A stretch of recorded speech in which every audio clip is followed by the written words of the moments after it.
Question number one, Maureen, could you briefly share a bit about yourself and the most significant turning point in your journey embracing your hearing loss? And given your experiences, what's your top strategy for navigating professional life?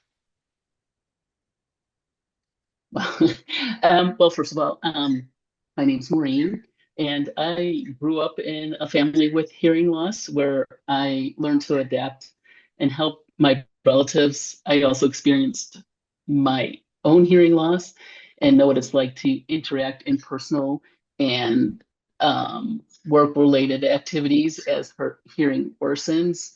I've gone through the process of receiving first hearing aids and then cochlear implants. And I learned to adapt to life with cochlear implants, utilizing auditory rehab activities to increase my understanding in social and work environments. And I have since transitioned to having a successful career where I spend 90% of my day on the phone. Um, I believe that I've had several turning points in my hearing loss story. The first one being my brothers and I were traveling back from London on 911. One of my brothers and I ended up being grounded in Toronto. We were flying to Chicago. Um, we were an hour outside of Chicago at the time of 911. So no one knew really what was going on at that time, what was going to happen. And there was a lot of overhead paging at the Toronto airport. And I just could not understand really anything that was going on. My brother luckily could keep me informed of what was going on. The second wake up call had when I had, I don't think they could do this anymore, but I had district manager tell me um, until I took care of my hearing issue that I wasn't going to, I needed to do that in order to get promoted. Um, that was a hard one that was a hard one to get through. Um,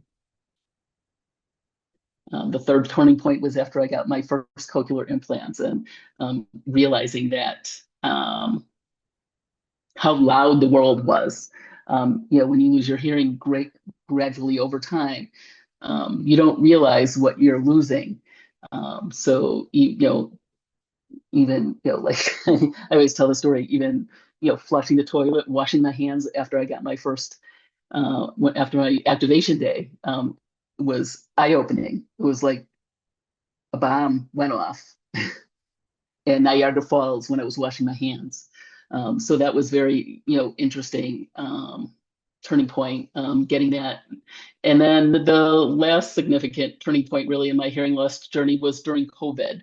Um, I worked in retail management most of my career, adult life career, up until about 5 years ago, and always thought that I heard better in person than on the phone.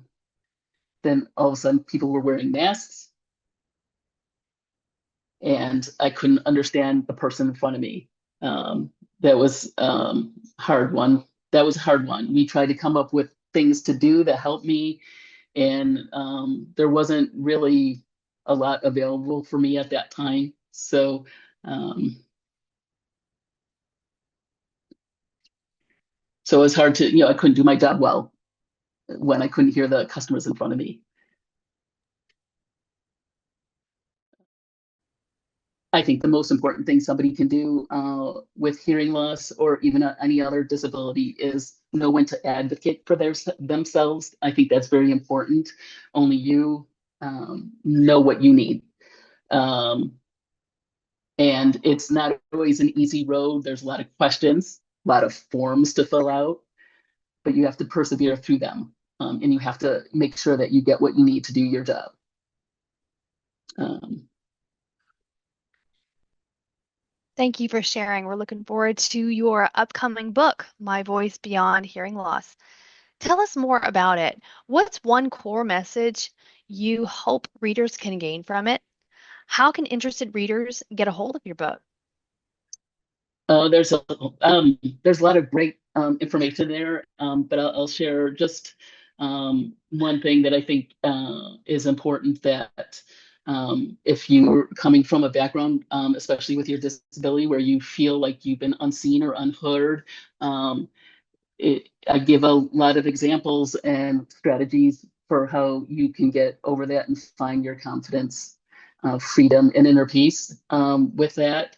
Um, and I think that the common thread also, I mean, I know right now we're talking about disability and hearing disability, but this can go really beyond the disability realm as well. For those people that are listening now that may be hearing impaired or are deaf and have people here, people that are not disabled, people in their family that are not disabled. I think it's also a good book for them to read, just to see, how emotionally how hearing loss can affect one's life.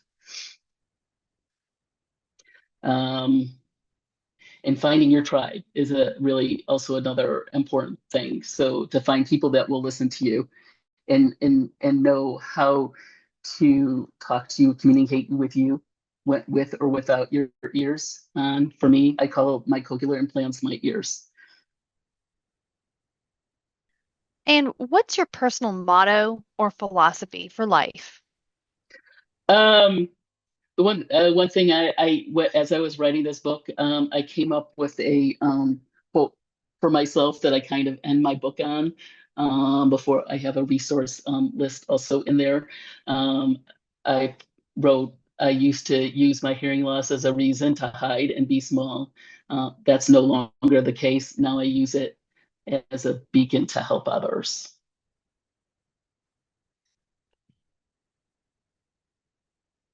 Thank you so much for joining in on this episode of Community View with Maureen Covinsky.